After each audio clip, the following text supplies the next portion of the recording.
As the tangata whenua, as Māori, I think we should be seeking nothing less than the restoration of what we once had.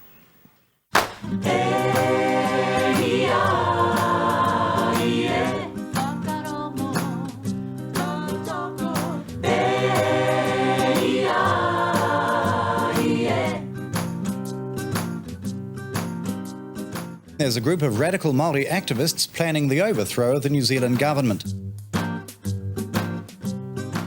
Ngati Matua started as a result of a young Māori leadership conference which was held in Auckland.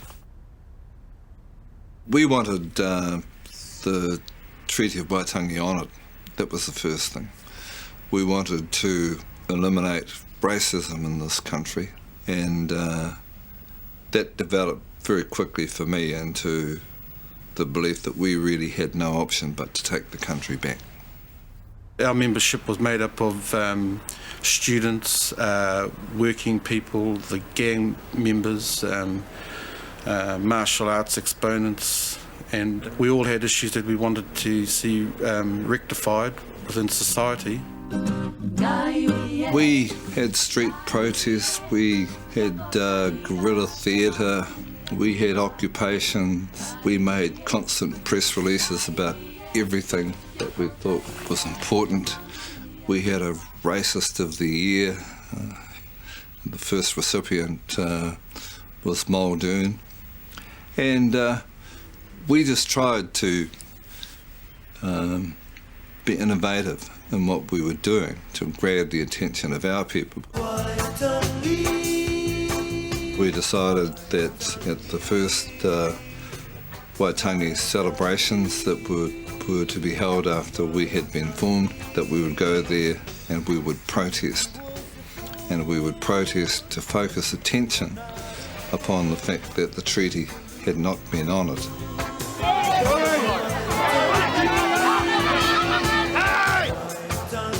Don't forget, Māori at that time was still trying to be amiable, but I'm not sure whether they are as hell-bent on being amiable now. Sometimes you really have to tell people what the position is and state it plainly. The fact that we were just there, Māori, protesting and mourning for what we had lost beside the waters of Waitangi, was enough to drive people into an absolute fury. Bloody good. We achieved what we'd set out to do.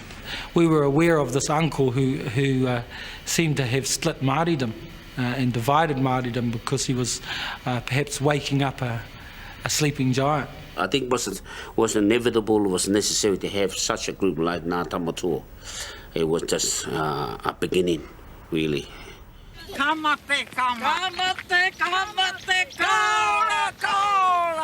The bodies responsible for the organising of the march were almost entirely Ngati Matua members.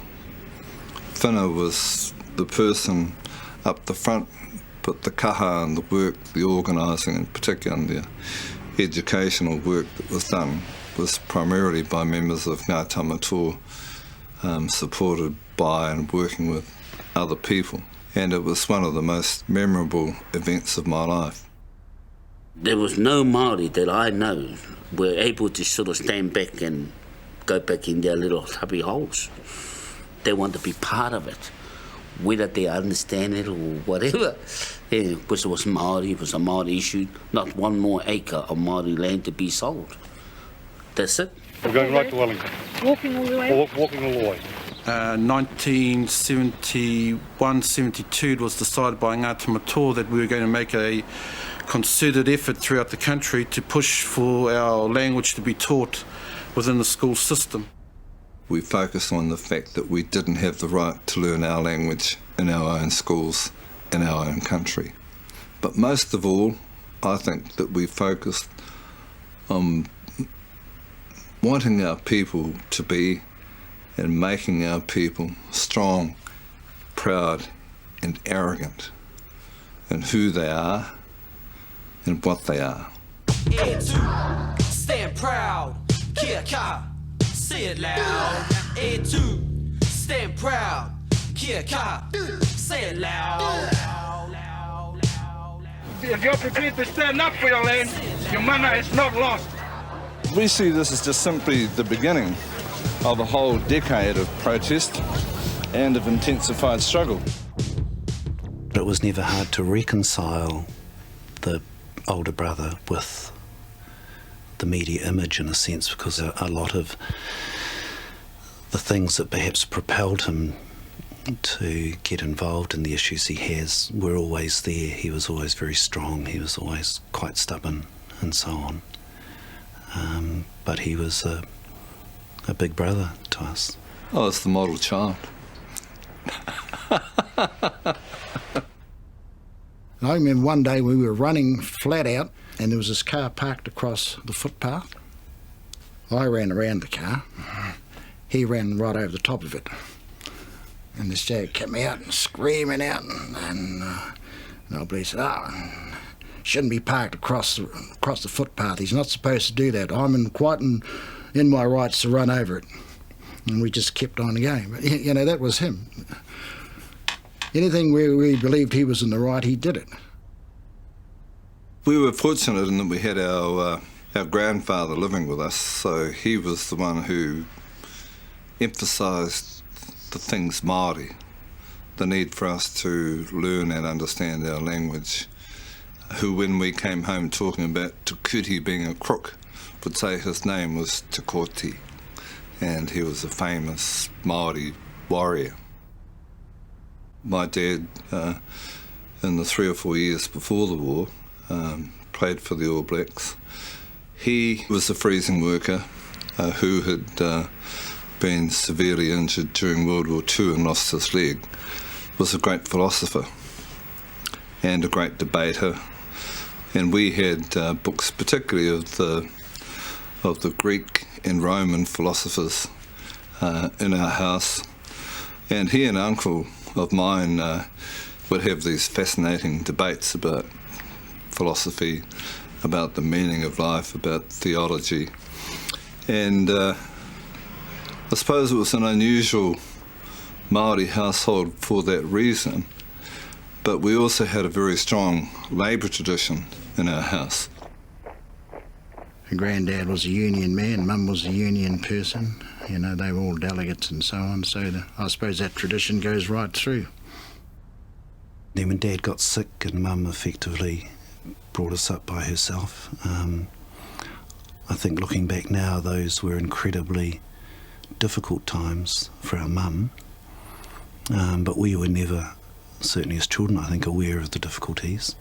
She was the glue that really held the family together and taught them how to hold together without her after she died. She was just a really wonderful person, and I think that a lot of what Sid and his brothers and sister are is attributable to her. Jim, or Sid, we call him Jim, went away to Nelson College, and I think that was the influence of our Dad's dad, who was English, and I think wanted us to get a good English education. I learnt really to be, I think, a free thinker as a result of that 5 years at Nelson College. Even though it was a classical education that you were given, even though there was a strong Anglican tradition, and despite the fact that it had a very strong military tradition as well. The acting principal at the end of my time at college was a racist who didn't know it.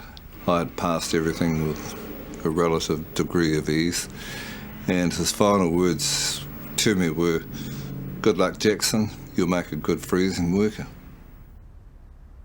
I went to Victoria intending to do law, and someone who had been a year ahead of me at school said, "You should do politics, do political science. That's you." I didn't even know what political science was. This guy was right. I started to study political science and have been a political junkie ever since. Go to college and get some knowledge.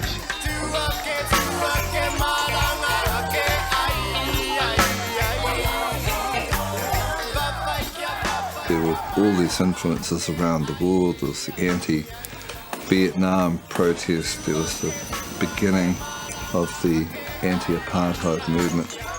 There was an incredible world of challenge and protest. There was a belief, I think, amongst young people at that time that we could change the world. Not only that we could change it, but that also we could do it overnight. This controversy of apartheid in South Africa and its connection with rugby would have been a dead issue if it wasn't for Sid Jackson. He raised it and he said, we shouldn't go for the ego satisfaction of the whites. This is wrong. The Māori students were initially the leaders of the anti-apartheid movement in this country, which actually began because of a decision that the Māori Students' Federation took at their conference that sporting contacts with South Africa should cease. That went all around the world.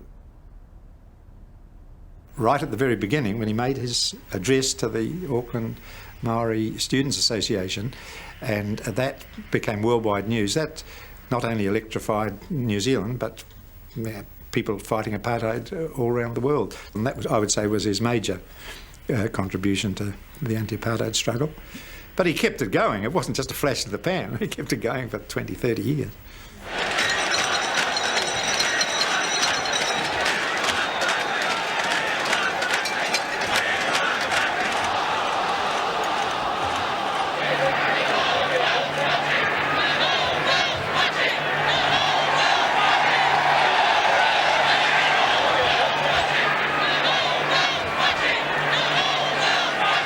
I believe that Māoris in the anti-apartheid movement were the bulls of the movement.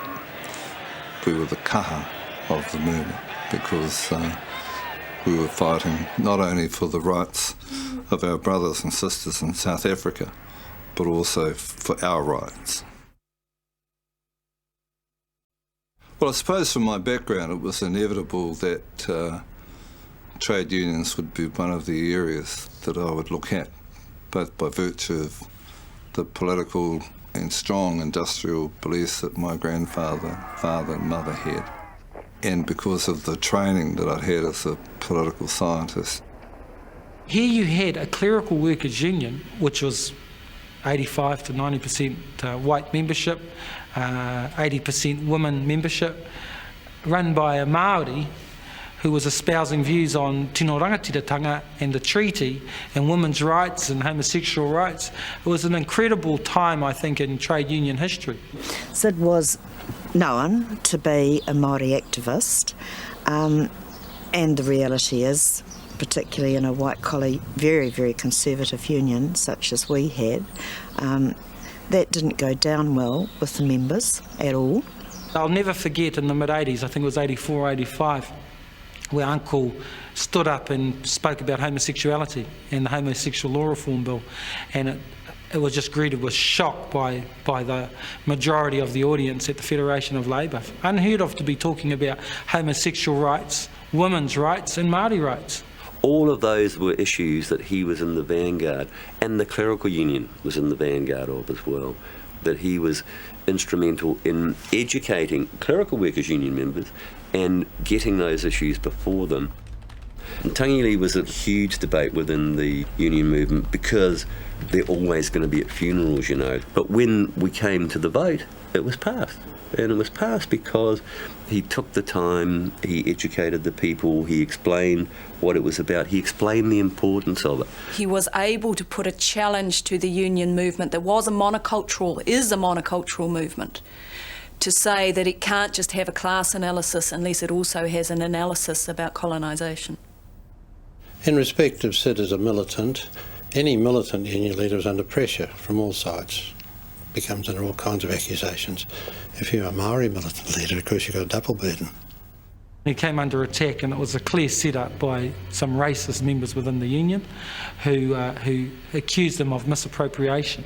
He was on the front page of every paper in the country, leading the news, activists accused of misappropriation. It's being alleged that the union's financial affairs are being mismanaged, its rules are being flouted, and its democratic processes overridden. Clerical Worker Secretary Sid Jackson firmly rejects all the allegations levelled at him by the departing members. We would like the inquiry, since it has been requested by that group of the executive, to be carried out.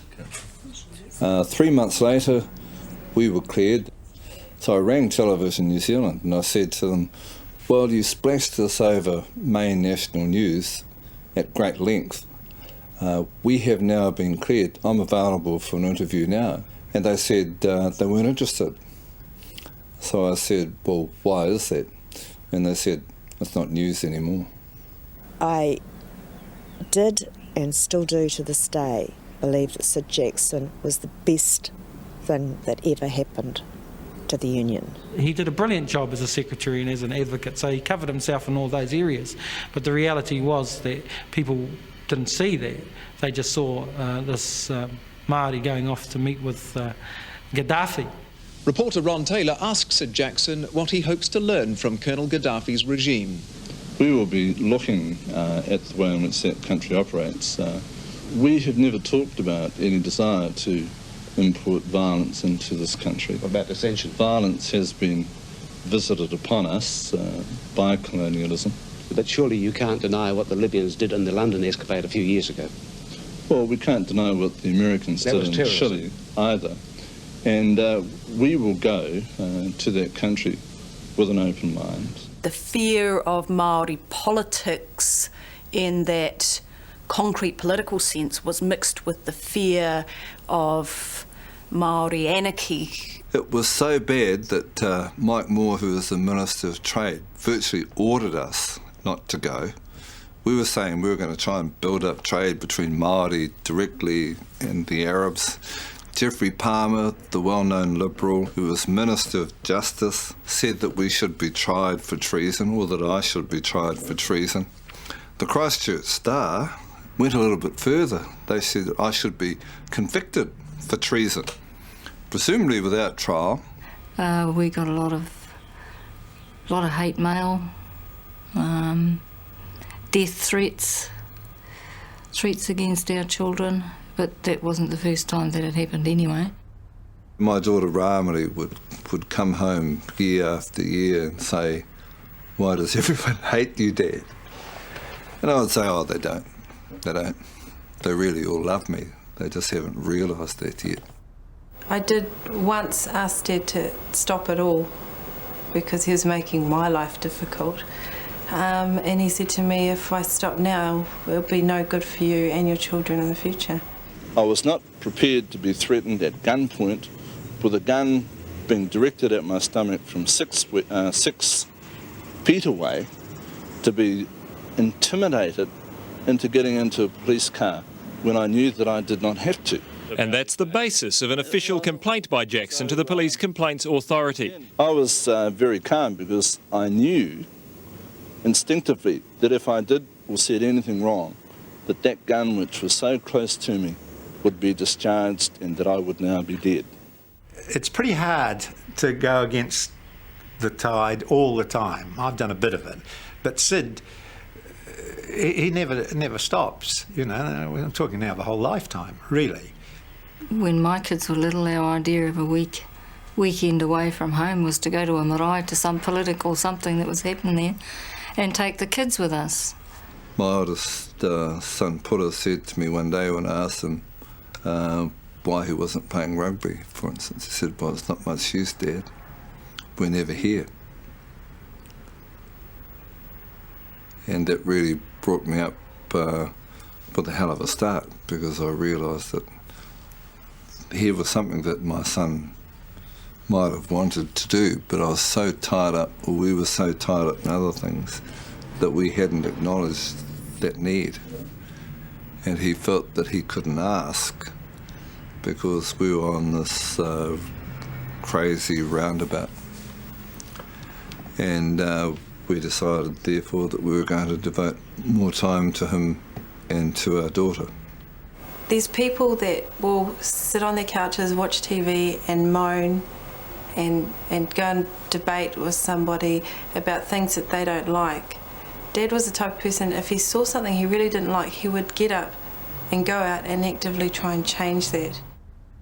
I still am deeply involved in my industrial and union work. I have a radio show, Liberation Talkback. I still do decolonisation and treaty training.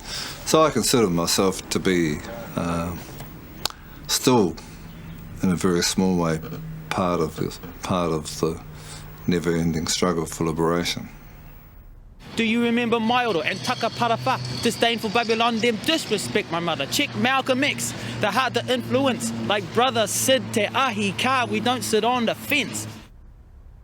Despite his public persona, he's actually a really gentle man. He's a really gentle father. He's actually a really wonderful father to his kids and mine. He's a great cook.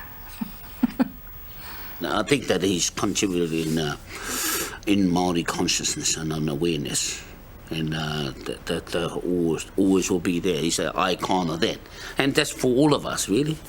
He's been so consistent over the years. You know, the little doubt as to where Sid's thinking might be on things at a given time. And some people might say, well, that's not good because it's predictable. I don't think it is. I think it's knowing that he would have thought that through. He would have seen the rangatiratanga aspects in it and so on. I think he was part of a movement that gave our people the kaha to stand up and speak again. I don't think it ever deserted us, but in a sense it had been battered into quiet, and the movement that he was part of reawakened it, I think, and a lot of the things that many people now take for granted, like the discussions about the treaty and so on, began with groups like Ngati Matua and others in the late 60s, early 70s, and I think that's the legacy that I don't think our people will ever again be battered into the quiet that they were for so long.